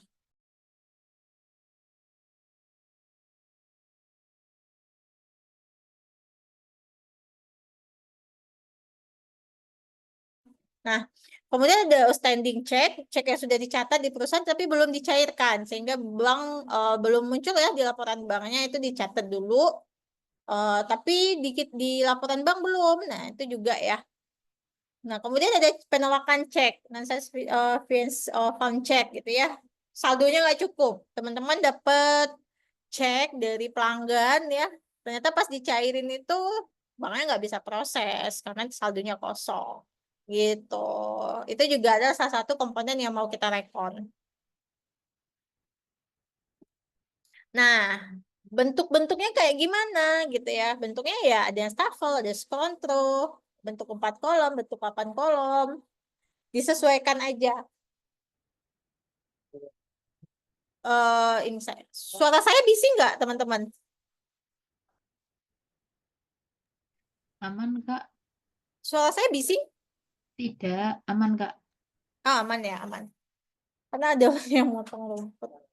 Nah, eh kemudian ada yang bentuk tadi ya, ada yang bentuk stafel, kontrol, ada bentuk 4 kolom, bentuk 8 kolom. Nah, rekonsiliasi yang stafel itu bisa menyesuaikan saldo kas dengan rekening koran hingga diperoleh saldo sederhana. Sebenarnya itu kayak gimana? Kalau yang kontrol biasanya disusun sejajar gitu ya. Nah, dengan saldo kas yang di kiri dan saldo rekening korannya di kanan. Biasanya bentuknya tabel gitu loh teman-teman ya. Kalau yang 4 kolom juga gitu ya, digunakan untuk menentukan dulu saldo awal, penerimaan, pengeluaran, baru saldo akhir. Nah, ini agak sedikit complicated kalau yang termasuk yang 8 kolom. Itu butuh pemahaman lebih juga ya teman-teman. Nanti kalau salah-salah misalkan angkanya juga gerak-gerak gitu, pusing gitu ya. Sederhananya bisa dipakai itu kayak stafel kayak gini. Nah, ini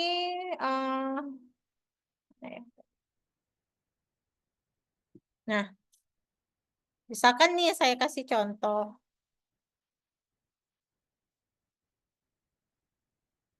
Nah, di sini di Excel teman-teman tadi itu ada contoh ya kasusnya. Nih, sini ada PT Abuba, ada data-datanya gitu ya pada 31 Mei 2024, di mana ternyata saldonya itu berbeda teman-teman. Ada saldo bank sekian, sedangkan saldo perusahaannya sekian. Nah, apa sih yang menyebabkan perbedaan-perbedaan ini? Nah, ini bisa dibaca juga. Banyak ya, lumayan agak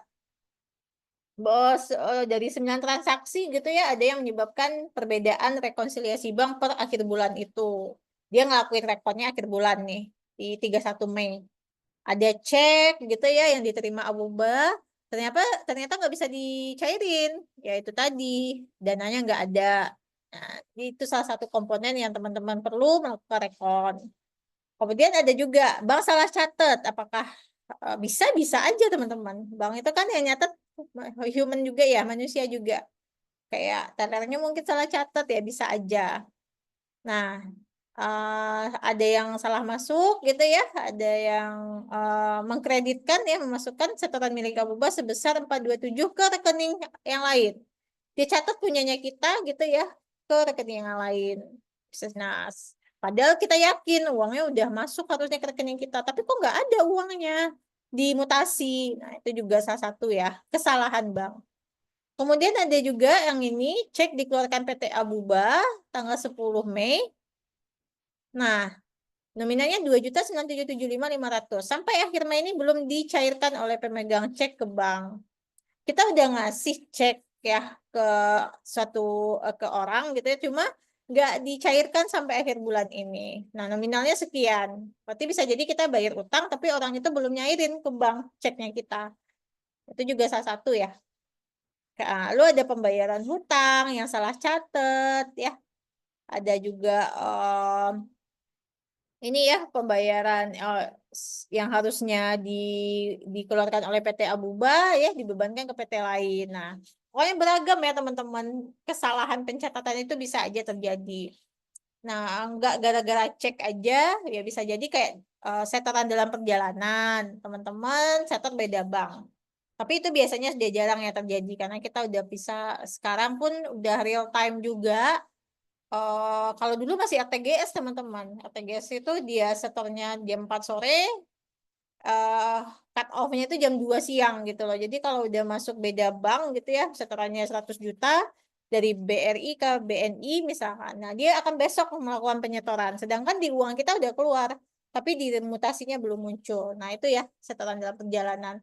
Makanya harus dicatat-catat gitu. Lalu di rekon bank sendiri, ya ini yang bentuk skotro tadi ya, teman-teman harus catat dulu saldo menurut banknya berapa ya, lalu saldo menurut kasnya berapa. Jadi kita harus tahu sisi mana yang di bank, sisi mana yang di perusahaan. Nah, kan selisih tuh bisa dikurangin ya, selisihnya berapa? 22 juta kurang 19 juta. Oh, ternyata ada 3.407.000 something lah ya. Itu dari mana sih selisihnya? Nah, kita harus ngedetect teman-teman satu-satu ya. Nggak bisa kita 34 menit cari aja nominalnya yang sama dulu ya. Nanti kita masukin ke situ. Ada juga yang kita yang lakuin rekon ya. Nanti pusing sendiri gitu loh. Oh, ternyata ada uang yang lain masuk ke sana dan itu nggak bisa ya teman-teman. Memang harus mendetail melakukan rekon ini. Apalagi rekon bank dan kas.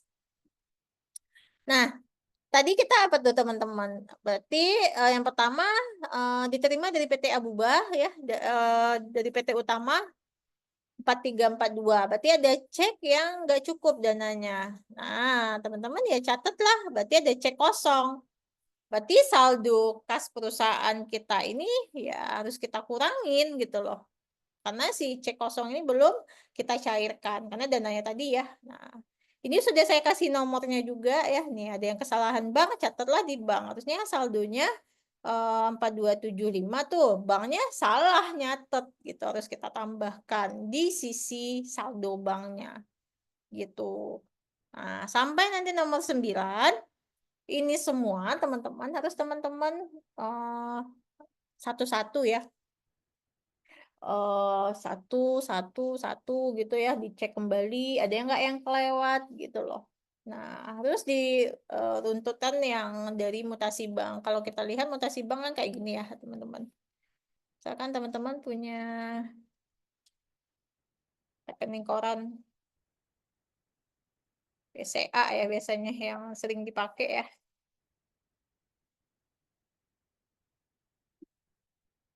Nah, ini kan rekening yang biasa teman-teman lihat ya.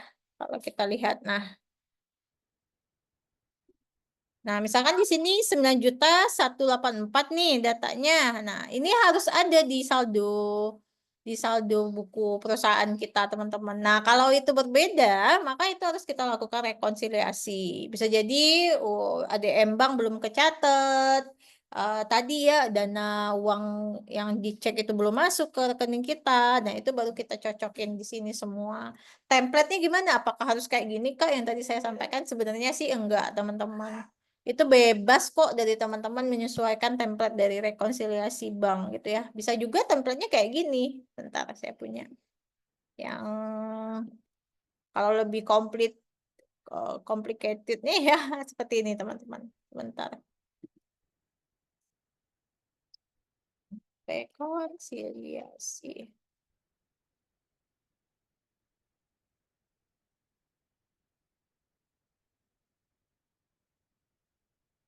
Bentar ya. Sebenarnya ini data-data dari case-case yang biasa saya kerjain aja, saya ambil teman-teman. Bukan yang karena ada juga ya perbedaan dari teori yang di buku yang kita pelajari secara accounting itu berbeda dengan praktik yang kita jalankan. Karena ada beberapa yang kita sesuaikan ya dengan kebutuhan kita gitu loh. Nggak harus yang ini gitu ya. Template-nya harus seperti ini itu enggak sih sebenarnya. Cuman basicnya itu harus duduk dulu ya kalau yang di sisi accounting sendiri. Sebentar ya saya lihat dulu mana ya kertas kerja saya. Nah, biasanya kurang lebih kayak gini nih teman-teman. Kalau di realnya ya, saya akan catat kayak gini. Tapi ini juga sulit kalau teman-teman nggak paham basicnya si rekonsiliasi bank. Nah, nih, yang biasa saya kerja. Misalkan ini PT-nya, nomor rekeningnya nih real ya, real rekening BCA-nya sekian, namanya PT-nya apa, periodenya kapan nih? Dari 1 bulan biasanya ya teman-teman. 1 bulan ini Januari sampai Februari. Itu kan saya catat ya dari awal keterangan gitu ya, apa aja tuh transaksinya. Nah, ini saya matchingin nanti dengan mutasi banknya. Bener nggak ya masuk yang 300 ini ke bank gitu loh. Oh, ternyata ada, baru saya catat gitu loh. Mana ya gampangnya? Yang ini deh, paling bawah.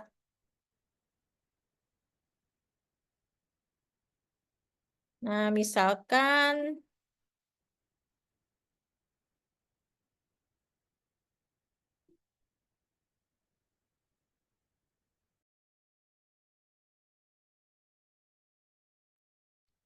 nah, ini ambilnya dari mutasi bank, teman-teman. Kalau gampangnya ya, kalau saya copy gitu ya, nanti saya pindahin ke template yang ini. Ya memang satu-satu ya, teman-teman. Tapi ya mau gimana gitu ya, harus dilihat dulu gitu ya, debitnya, kreditnya, nah dan segala macam gitu ya. Cocokin aja dengan rekening koran yang kayak gini.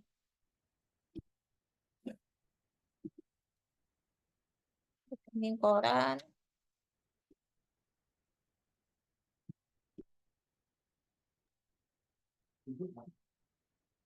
Nah,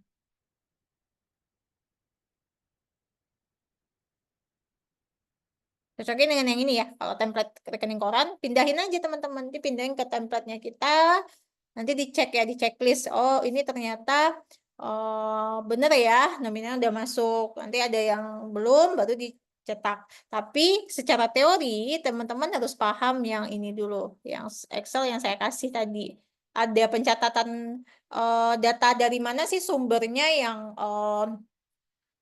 yang berbeda gitu ya, data-data kayak di banknya kenapa nih beda gitu loh. Oh, ternyata dari cek ini lalu ada yang salah catat. Di kita pun juga akan ada salah pencatatan, teman-teman, gitu. Setelah adanya rekon ya, baru teman-teman bikin jurnal rekonnya atau adjustmentnya. Biasanya apa-apa aja tuh ya, kasnya apakah harus dikurangin, utang usahanya harus ditambahkah, dan segala macam sesuai dengan yang kita lakukan rekonsiliasi. Nah, teman-teman, kalau nanti seandainya ini ya bekerja pun minimal ini dilakukan setiap bulan.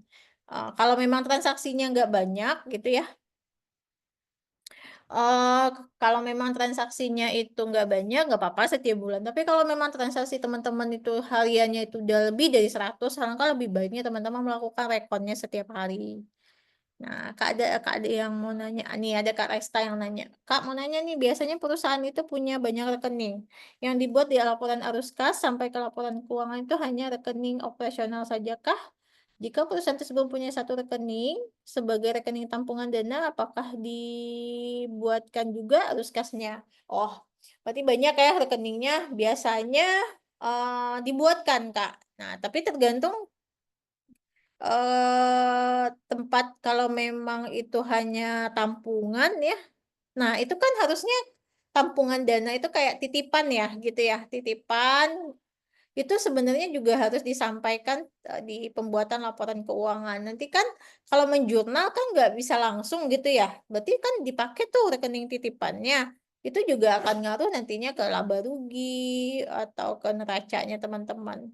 Biasanya di neracanya teman-teman itu akan kelihatan nominal kasnya teman-teman, cash in bank gitu ya. Itu berapa sih rekening-rekening, jumlah rekening itu mungkin lebih dari satu, kayak 5 dan segala macam. Nah, itu dilihat ya, nanti disatukan di suatu akun kas, kas di bank. Itu kelihatan ya nanti teman-teman rekeningnya apa-apa aja kalau di breakdown itu. Nah, itu harus cocok kan dengan laporan arus kas harusnya, walaupun dia tampungan gitu loh. Bisa jadi rekening A sudah mentransfer ke rekening B yang ini, satu rekening ke rekening ini. Nah, itu juga sebenarnya harus terlihat, walaupun dia hanya rekening titipan. Seharusnya dibuatkan juga gitu, Kak Resta. Nah, supaya apa? Itu nggak dianggap fiktif. Transaksi itu nggak dianggap fiktif. Jadi semua transaksi yang walaupun di rekening titipan, tampungan, itu harus apalagi dalam pembuatan laporan keuangan sampai nanti final ya teman-teman, itu harus terlihat juga. Jadi jangan sampai nanti di pemeriksaan audit nih kenapa ya uangnya ada, aliran uang masuk, uang keluar ke satu rekening, tapi rekeningnya nggak ada. Nah, itu bahaya juga. Ya, hati-hati ya sebenarnya dalam pembuatan semua apa ya teman-teman, laporan-laporan itu ya, kayaknya akuntansi ini enak banget ya kerjanya cuma nyatet-nyatet-nyatet, padahal enggak teman-teman ya, banyak ya, sulit juga gitu. Apalagi kalau udah ngaudit, apalagi terkait dengan pajak. Nah, satu hal lagi mungkin nanti, mmm, kalau teman-teman tertarik dengan memang, niatnya kerja di ini ya, bidang akuntansi, pelajari juga di teksnya, karena dia saling ibaratnya 2 hal yang saling berdampingan gitu loh. Nggak bisa di accounting aja berdiri gitu ya, di pajaknya juga kita butuh. Nah, apalagi sekarang ya teman-teman, untuk peluang-peluang kerja di perpajakan itu juga cukup banyak, konsultan pajak dan lain-lain. Nah, itu juga akan memberikan nilai plus ya buat teman-teman kalau punya ilmu di bidang tersebut, gitu. Sebenarnya pajak itu nggak menakutkan. Cuma karena kita nggak ini ya, mungkin belum mempelajari, banyak yang milih menghindari gitu loh. Nah, apalagi kalau perusahaan teman-teman punya finance, accounting, tax ya, ada job interview terkait dengan finance, accounting, tax ya berarti semuanya teman-teman ngelakuin. Finance berarti nggak ngurusin laporan arus kas. Kas masuk, kas keluar, merekon bank. Accounting nanti ngapain kita? Bikin laporan keuangan, mulai dari menjurnal sampai ke laporan keuangan. Pajaknya ngapain? Bikin laporan pajak, lapor SPT gitu ya, laporan PPh badan, laporan tahunan, dan lain-lain. Kalau ada pemeriksaan pajak, nah itu akan teman-teman ngerjain semua.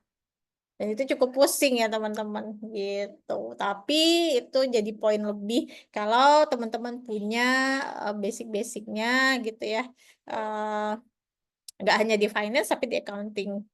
Nanti juga ke bagian yang lainnya lebih gampang switch karirnya. Seperti itu teman-teman. Nah, ada lagi pertanyaan nggak ya terkait dengan ini? Mungkin waktu kita mau habis ya, teman-teman. Nanti dibaca-baca lagi aja untuk template Excel. Memang kalau di ini ya, secara 2 jam itu nggak cukup teman-teman. Karena kita harus belajar akuntansi dulu, basicnya, dan harus belajar Excel juga. Kalau sepengalaman saya ya, dulu 5 hari aja ya kalau ada kelas bootcamp itu masih sulit banget gitu loh untuk belajar 2 hal ini. Apalagi bikin laporan keuangan. Tadi ada yang minta ya bikin laba rugi dan neraca, mungkin ada di kelas Yoda juga teman-teman bisa cari nanti ya terkait dengan pembuatan laporan keuangan dengan Excel. Sepertinya ada deh kelasnya. Nanti deh tanya aja adminnya teman-teman. Gitu. Ada lagi pertanyaan? Kira-kira sebelum saya tutup teman-teman ya.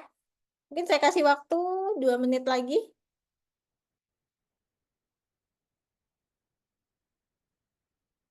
Oke?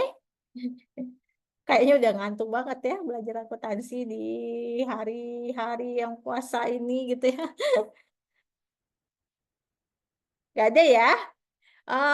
Mungkin, hari ini teman-teman ya segitu dulu yang bisa saya sampaikan ya teman-teman, mohon maaf jika ada kesalahan penyampaian ya, semoga yang saya berikan sedikit banyaknya bisa bermanfaat untuk teman-teman dan, ya cukup itu aja ya teman-teman untuk hari ini kelasnya saya kembalikan kepada Kak Hesti selaku kelas manajernya.